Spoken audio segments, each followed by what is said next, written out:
Assalamualaikum warahmatullahi wabarakatuh. Saya Karsum Palingulu dengan NIM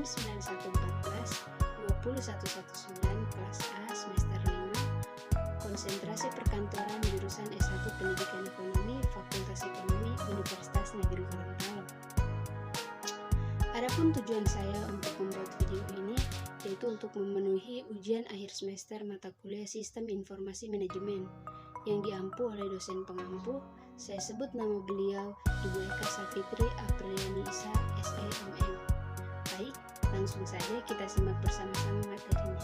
Baik, di sini saya mengambil materi dengan topik Sistem Informasi Manajemen dalam pengambilan keputusan. Sistem Informasi Manajemen atau dapat disingkat dengan SIM merupakan jaringan informasi yang dibutuhkan pimpinan dalam menjalankan tugasnya atau untuk kepentingan organisasi, terutama dalam mengambil keputusan dalam mencapai tujuan organisasinya. Adapun teknik SIM untuk memberi manajer informasi yang memungkinkan mereka merencanakan serta mengendalikan operasi.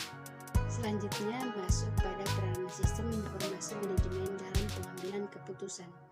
Salah satu fungsi yang sangat penting dalam kepemimpinan yaitu pengambilan keputusan.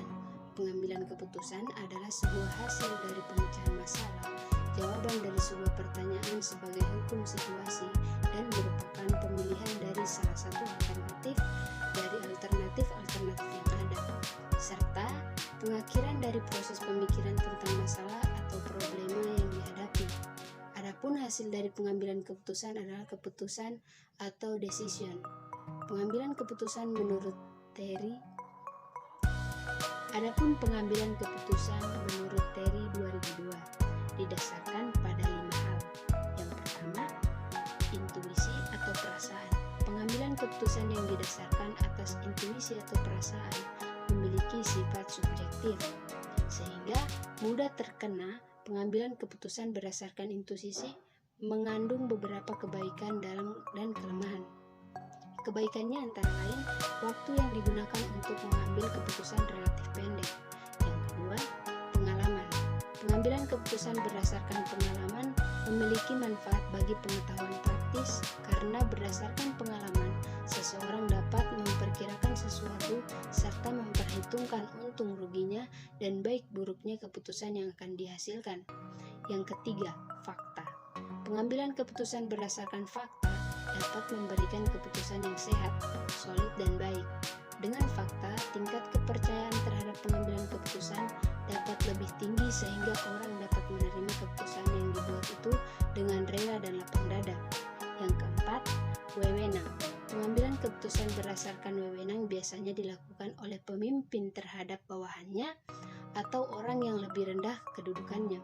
Pengambilan keputusan berdasarkan wewenang juga memiliki kelebihan dan kekurangan. Yang kelima, rasional. Pada pengambilan keputusan yang berdasarkan rasional, bersifat objektif, logis, lebih transparan, konsisten untuk memaksimumkan hasil atau nilai dalam batas kendali tertentu, sehingga dapat dikatakan mendekati kebenaran atas sesuai dengan apa yang diinginkan.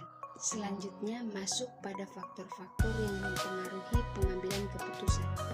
Dalam proses pengambilan keputusan, suatu organisasi tidak terlepas dari faktor-faktor yang mempengaruhinya. Faktor-faktor tersebut yang pertama, posisi atau kedudukan. Dalam rangka pengambilan keputusan, posisi atau kedudukan terbagi atas dua hal. Yang pertama, letak posisi sebagai pembuat keputusan, penentu keputusan atau staf.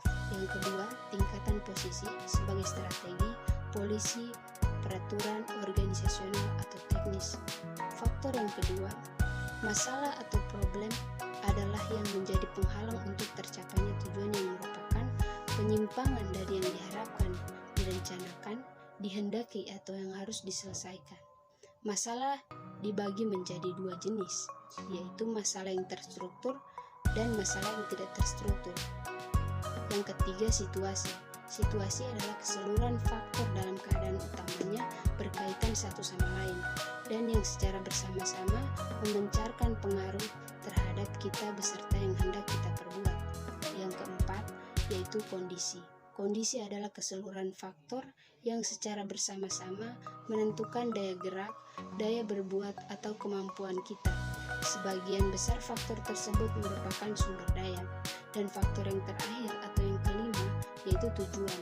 Tujuan yang hendak kita dicapai, baik tujuan perorangan, tujuan unit atau kesatuan, tujuan organisasi, maupun tujuan usaha pada umumnya telah tertentu atau ditentukan. Tujuan yang telah ditemukan dalam pengambilan keputusan merupakan tujuan antara atau objektif. Selanjutnya masuk pada jenis-jenis pengambilan keputusan.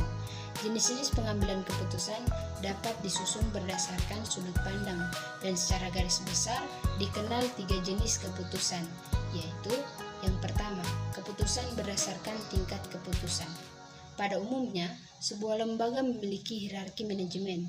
Secara klasik, hierarki ini terbagi atas 3 tingkatan, yaitu manajemen puncak, manajemen menengah, dan manajemen tingkat bawah. Yang kedua, keputusan berdasarkan regularitas. Keputusan yang dikemukakan oleh Simon 1995 dibagi menjadi 2. Yang pertama, pengambilan keputusan terprogram.